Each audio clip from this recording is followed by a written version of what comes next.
Au micro encore, Jacques Roger. Alors, nous allons encore parler des contradictions du RDR devenu RHTP et surtout qui s'enfonce toujours dans cette logique absconce.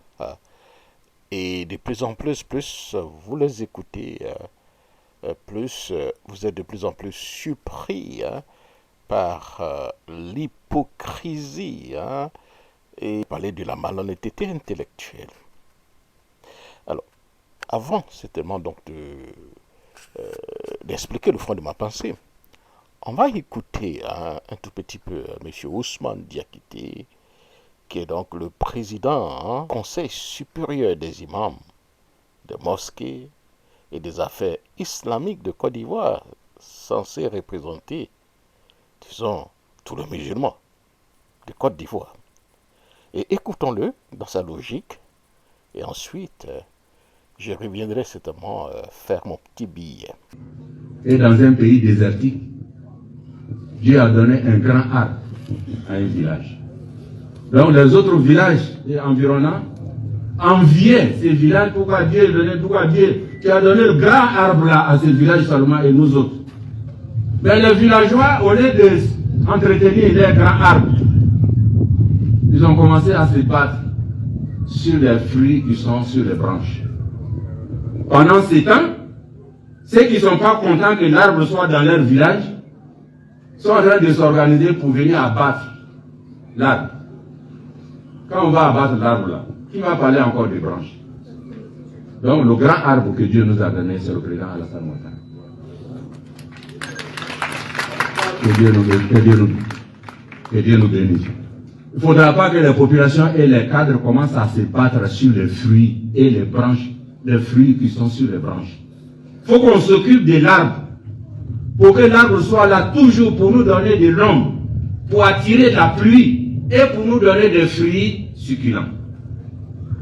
Je voudrais m'arrêter là, parce que je sais que dans 5 minutes, M. le ministre doit commencer une autre. Écoutez, cher ami, vous avez parfaitement compris. Il chante les louanges de M. Alassane Ouattara. Et pour lui, tout le pays doit apporter son soutien à M. Ouattara. Alors, si je comprends bien cette logique absconce de M. Mamadou Touré, le président du Conseil supérieur des imams et des mosquées de Côte d'Ivoire, n'est qu'aussi même M. Ousmane Diakité, qui est né donc le 1er janvier 1956 à Odiéné, dans la région du Kabadougou, peut demander aux Ivoiriens et à ses fidèles de tout faire pour maintenir M. Ouattara au pouvoir. Et ça ne choque personne. Ça ne choque pas M. Mamadou Touré, Petit Touré, le baoulé fort. Mais que le doyen Kokoli demande à ses parents baoulés, selon lui, de supporter M. Thiam et le PDCI, ça devient donc un crime de lèse-majesté au point d'organiser des conférences publiques pour dénoncer cela.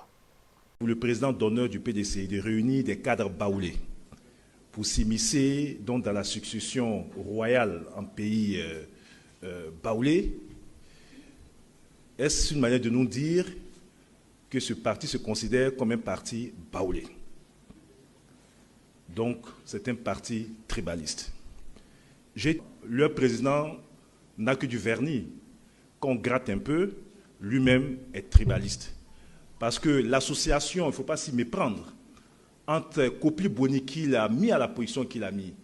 Kopli Boni est là pour faire les sales besognes que le président du PDC ne peut pas faire. Mais c'est un duo. Donc, n'analysez pas seulement son discours, il parle beaucoup. C'est vraiment ridicule, M. Mamadou Touré. Nous attendons donc votre indignation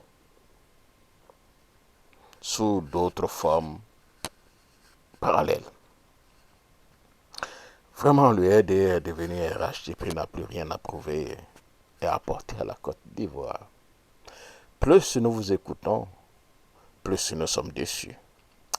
Merci beaucoup, c'était donc mon billet. Autorité distinguée, chers prêtres, religieux et religieuses, chers frères et sœurs dans le Christ, il faut savoir partir.